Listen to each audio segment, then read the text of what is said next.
Hell yeah, I'm so excited to be here. Everybody welcome. I'm AZD, also known as Aranya, Spider. And this is IMC Nation. We're a worldwide movement. You must know about us because I remember everybody on the scene over there. If you're in any of these social medias, we're going to talk 15 to 20 minutes about our philosophy because our philosophy is our love of wisdom, is another way to say that, right? Our philosophy is our love of wisdom. That's what philosophy means, okay? And so we love wisdom because we're mankind. And in the Bible, there was a man named Solomon, and he's also in the Quran. So that's half the world, if not more, all right? There's a man named King Solomon, and he had everything. You know, you think I have everything? I do. He also had everything. And he was the richest, the wealthiest, and the most righteous king that we've had so far in history, even more than Marcus Aurelius. And he's famous for saying, vanity, vanity, all is vanity. And when he had a chance to speak to God, he asked for one thing. What does a man who has everything ask for? I wonder. Like if you achieved everything, Gio, and you fully got every particle of life, you know what you would want? You would want what Solomon wants, which is wisdom. I want to know more, right? We crave wisdom, right? And that's philosophy. Philosophers are people who love wisdom. So our philosophy is extremely powerful, right? Because it goes in such deep, deep layers that somewhere in there, you find Christ consciousness.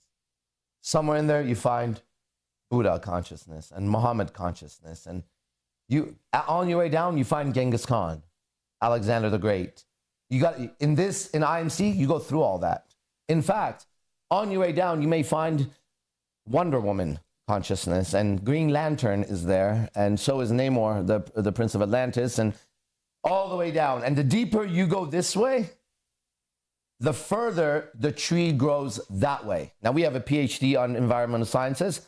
I only know through my limited schooling and unlimited perception. Is it true that the height of the tree is also determined by the depth of the roots? Yeah. Right. You're not going to see an enormous redwood tree in San Jose area, Bay Area, with tiny little roots holding it in place. That wouldn't even work, right? The same thing humans use. Now, you may not know it. I want you to go look at the tallest skyscraper you've ever seen.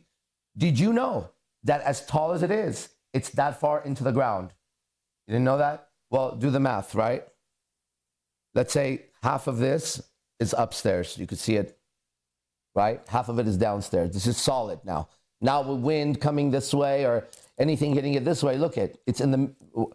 Now, ready? Let's make it where there's only this much underground. Now look at all that up here. The higher that it goes with less on the ground, the weaker it's going to be up here, right?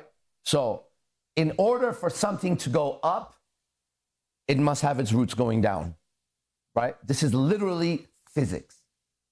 And we love physics because physics is a mathematics of God or the creator. That's how they should have taught us, right? When we went into mathematics, they should have told us, we're going to teach you how to turn the entire universe into numbers and formulas. And then they should have told us there was somebody in history named Pythagoras, and he was a mathematician, but he was also a philosopher. He loved wisdom. And do you know what he did? He was able to do things that no other human could do before. Now, if I heard that in math, believe me, I'd be studying those formulas. And then they would have to tell me that algebra is simply finding out the unknown. Just so you know, that's what algebra is. Algebra, you try to figure out what X is. You know how valuable that is? In fact, in my life, one of my strongest skills is algebra in life, to find out the hidden datum. Now, how do you find X in algebra? You find the symbols you already have to find X. And if you can't find X, you substitute other symbols until it solves the problem. There's your problem with money, right? Money is X. You don't know how to solve it. And you keep using the same symbols, change the symbols, or try dividing and subtracting. Try doing something to the other side of the equation and see what happens to this side of the equation. The rule is, in algebra, whatever you do on one side of the equation, you must do it on the other side of the equation. That tells you that that's the physics of life. That there's nothing I can take from you without losing something here. And there's nothing I can give to you without gaining here. Why? Because what happens on one side of the equation must happen on the other side, whether you're aware of it or not. You could like it or not like it, but it will happen, and you have to become aware of it. I'll give you an example. You may not realize that your body is tighter than it should be. That goes for 100% across, including myself, okay? So you may not realize that it's tighter than what it's naturally supposed to be right now. Let's put it another way, right? That the tightness of your movement in your body, the range is another way of saying tightness, right? The range of your body has been limited so much by what? The process of living. Your way of living is a process, right? You're repeating the same patterns over and over. That becomes a process, right? And it's resulting in your body's range becoming less and less and less. This would be like if I said a bird who could fly 10 miles now flies 6 miles, then flies 2 miles, then flies 1 mile. And you would say, why? I would say the bird stopped flying. It started walking, okay? And now that bird has strong legs, right? But it's not a natural bird. So it can't do what it was supposed to do, and it's also miserable. And when it starts to walk, it's stronger than its ancestors walking, but birds were never supposed to walk unless they were a roadrunner or a fucking ostrich. There are some that walk, and those that I just named have some really mighty legs that make up for their fucking lack of wings. An ostrich can run 35 miles an hour and whoop your ass with his legs. Think about it, okay? It's true. Because I told you, God never took the equation from one and put it without the other one. If it had done that, that creature would not be able to survive in the jungle. And the jungle, every corner you turn, there's going to be a poisonous creature. There's going to be a claw or a teeth on you. There's going to be a plant you shouldn't be touching. There's going to be a thorn you run into. There's going to be a cave that something already lives in. Like, you got to understand, your senses have also been dulled because here we are, look, right? We're inside. And that's why my teacher had a process of communion with nature. Go outside and connect to nature again. Now, what if, let's say you live in the desert? We do, right? Well, it's very easy. You take a walk in the morning. Literally, you just take a walk. You can't help but to be in nature, right? Unless you're locked up like my brother for the rest of his life. Now, there's going to be consequences to that. And even there, they know that the prisoners must get outside an hour a day. And they don't, by the way. That's why it's called a prison, right? But they know too, like, to be healthy, you need to connect to nature because our senses were designed for nature, by nature, to be in nature, okay? And so when we design, like, let's say you've been building a house. Did you know that if you build that house with natural wood and mud, that the energy inside that house and the way you feel when you're in it is going to be completely different? Completely different. The less synthesized it is, the less other chemicals are added to it. Now, something we should understand about chemicals is that chemicals are also made of nature. Like, even plastic is natural. It's mankind's natural intelligence applied to sand, grain, whatever the fuck chemicals there are. So I'm not into looking at a big skyscraper and going, look at how we fucked up the earth. No, we didn't fuck up the earth. Because if we planted the skyscraper there, because we had to plant it, we had to go into the ground, dig, just like we do a tree. We had to put all the right ingredients, the cement, and then we had to grow it. Have you seen how we do that? People had to go there, put their energy, and grow the next part. Structure it again. So we grew the concrete. We grew the steel, without a doubt. That's how powerful we became at some point with what God gave us. With the same power comes this. How many trees do we cut down to do this? 10? Let's plant 20. It's as easy as that. Whenever you have a problem with technology, right? There's somewhere on earth that you could go plant 6 more trees if you cut down 3 or 10 more trees. And if there was a regulation, I don't think there should be any regulations in the world at all. 0 regulations. And I mean that. Why? Because we're all intelligent enough to see it. So if all of our neighbors, right, were super aware and natural, and there was no call the police, there was just none of that. It just didn't exist. There was no such thing, right? Then, if some shady-looking people walked through this neighborhood and there was no cops and everybody was natural, the first thing every natural creature would do is recognize a stranger in their area. And you know what they wouldn't do? Ignore it. They would walk up and smell it, or growl at it or pound their chest. They would approach and say, what are you doing here? And anybody in a new neighborhood should be approached by people of that neighborhood, no matter what. That would be the natural thing to do. The group of neighbors should just walk out and say, without even contacting each other, just look out, oh, who the fuck's that guy? This neighbor comes out, other neighbor comes out, the other neighbor comes out, and they just go to the guy and what are you doing here? Oh, I'm visiting a friend. Oh, who's your friend? He's the one that lives there. Okay, cool. They all just stand around. Well, go visit your friend then. Right? The person just walks around, comes back and runs because they weren't doing that. They were casing the area, looking to see when they can come back and steal shit, right? Seeing what doors are open, what kind of cars there are. That's called casing an area. If casing it, yeah. So but then let's say the person was like, okay, and you know what? They didn't take offense either. They thought, this is a good neighborhood I like to live in, actually. Why? They had a friend there. So their friend comes out. They shake hands. Everybody sees it. They know that person. Okay, that's it. Next time they see that person, they let them go. That's natural, right? We don't need to pretend like that person doesn't exist when they're walking around looking shady as fuck, right? And we're just like, well, I don't care. You're going to care. You're going to care tomorrow if you don't care today, okay, if they're in your neighborhood. So physics and mathematics and life in itself is so fascinating if you pay attention to it and forget what you were told. Just forget what you were told. It's a lie. It doesn't work. If it worked, you wouldn't be miserable, would you? The relationship advice they gave was shit. The money advice they gave was shit. The education was shit. Education was shit because you can't remember anything you learned based on all the hours you spent learning it.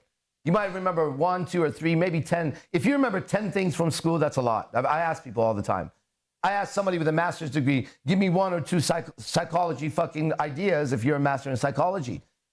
And they'll come up with some basic shit like, well, you know, what happened in your childhood affects you. It's like, you went to school for fucking 7 years, 10 years, and that's what they fucking told you, right? That's just one YouTube video that's more aesthetic than watching that teacher and killing myself every night to pass a test that I don't, because they give you a trillion pieces of information that are useless. And that's how you make a system overload.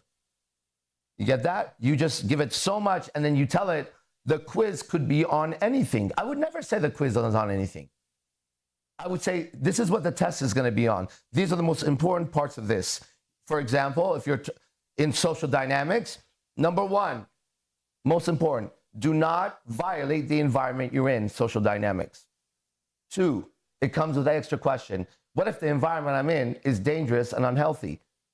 Here's the answer. You must remove yourself. Next, what if I can't remove myself? You must place boundaries. Next, what if I'm attacked in my boundary? Now we're getting into a really bad situation where a person finds themselves in a place they should never be in. There's questions before that. How'd you end up there? Why'd you stay? Did you not notice the people when you walked in?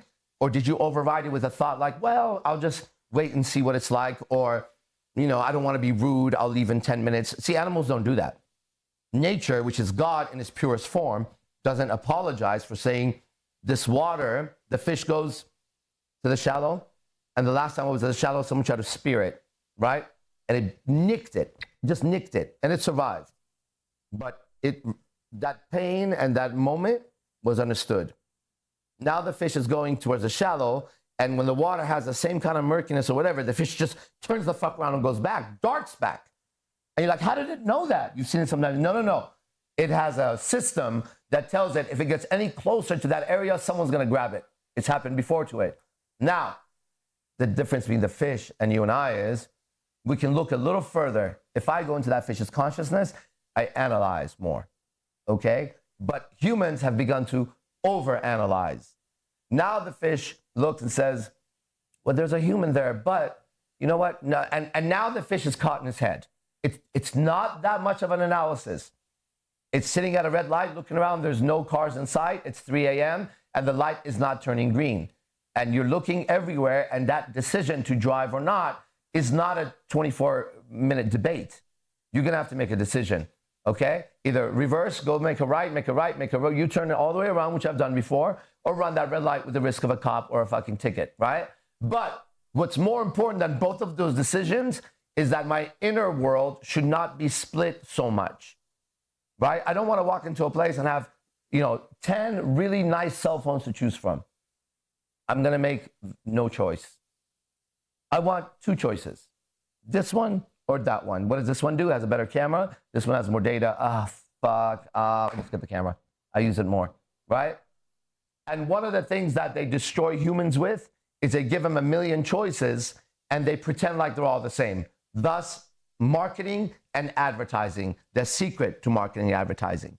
I walk in, there's all this detergents, right, for washing clothes.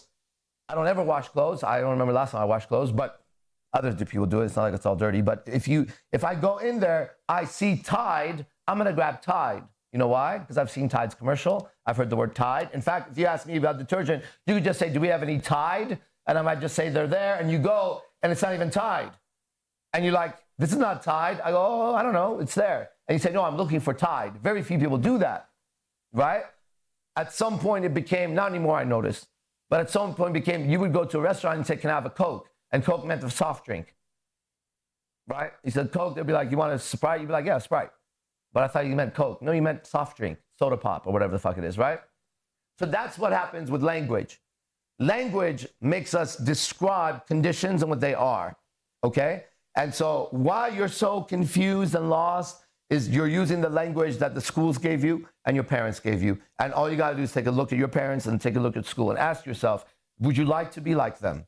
No, don't do the unnatural thing of doing gymnastics to say, well, you know, my dad was, you know, he was a hard-working man. That's not what I asked you. I didn't ask you to pick one quality. I just said, do you want to be like them? Do you want to have the lifestyle they had? If the answer is no, then you must not follow them because they will lead you the path that they went on.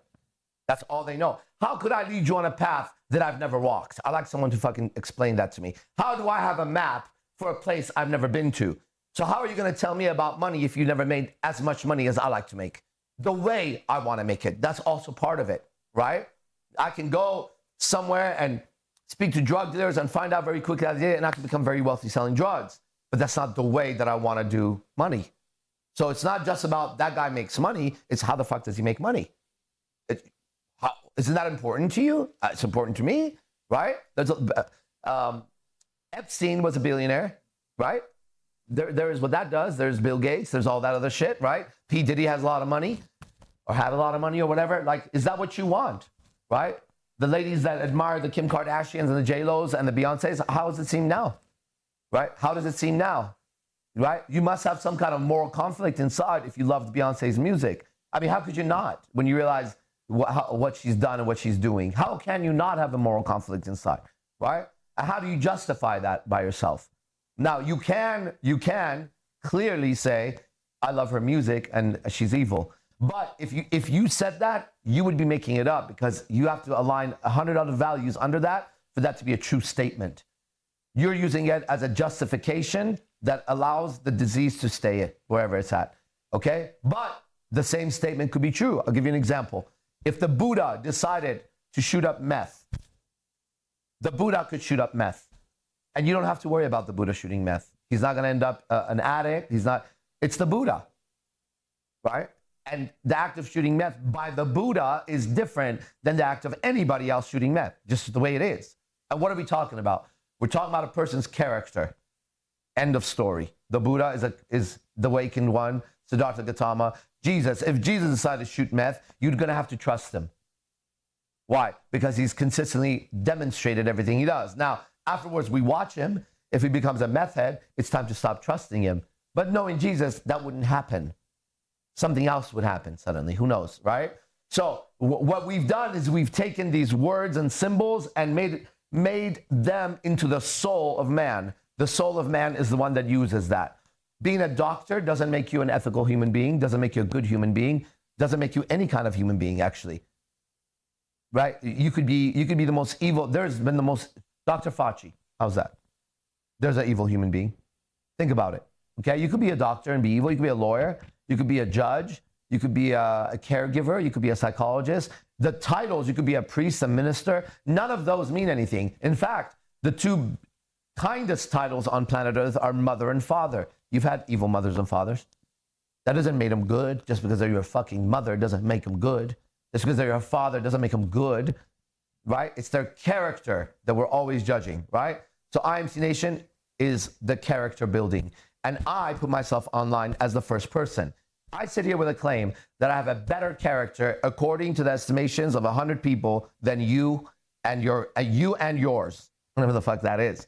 I say that if you put 100 people on a jury and you could pick them, that if they observed my life and your life, my communication, your communication, my relationship, your relationship to any subject, and I mean any subject, that out of 100 people, they would rule me as a better character than you. That's a big claim, and I stand by it. And until you could show me otherwise, I would say you should show up and realize that what I'm teaching you is more important than anything you could possibly learn, whether you're a man or a woman. Because in the end, you're judged by your character, even by God. This is IMC Nation. Be the best and fuck the rest. Later.